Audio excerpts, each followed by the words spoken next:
1971 में readers digest ने एक कॉमेमोरेटिव वॉल्यूम निकाला, 75 साल उनके पूरे हुए तो अच्छे अच्छे आर्टिकल जो प्रसिद्ध हुए उसका एक संग्रह। उस समय पोस्ट ग्रेजुएशन में था, लाइब्रेरी में पढ़ा मैंने।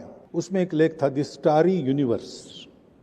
अब किसने लिखा मुझे याद नहीं है, लेकिन वो एक प्रसिद्ध फिजिसिस्ट थे अमेरिका के। उन्होंने ये कहा कि बड़ी सी बड़ी बातें हमने देख ली विज्ञान के सहारे, लेकिन अब वो इतना प्रचंड अंतर है और इसलिए विज्ञान के जानने को मर्यादा आ गई। इससे ज्यादा बड़ी चीजें दुनिया में है, हम गणित से तर्क से जानते हैं, हम प्रत्यक्ष नहीं कर सकते, और प्रत्यक्ष करना विज्ञान के लिए आवश्यक रहता है।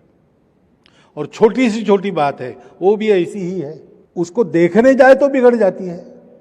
कण को देखने जाए तो ऊर्जा में परिवर्तित होता है, ऊर्जा को देखने जाए तो कण में परिवर्तित हो जाती है।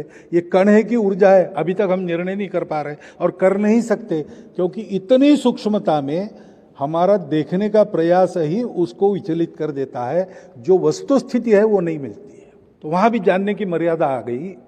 अब हमको कोई दूसरा साधन लेना पड़ेगा।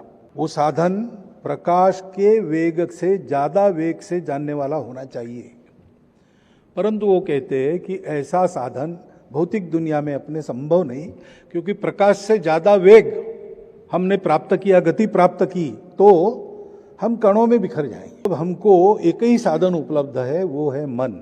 मन से जाना जा सकता है, क्योंकि एक्स्ट्रा सेंसरी परसेप्शन वगैरह सारे प्रयोग हो रहे हैं। तो ये मन से जानने का शास्त्र जहां है वहां हमको जाना पड़ेगा।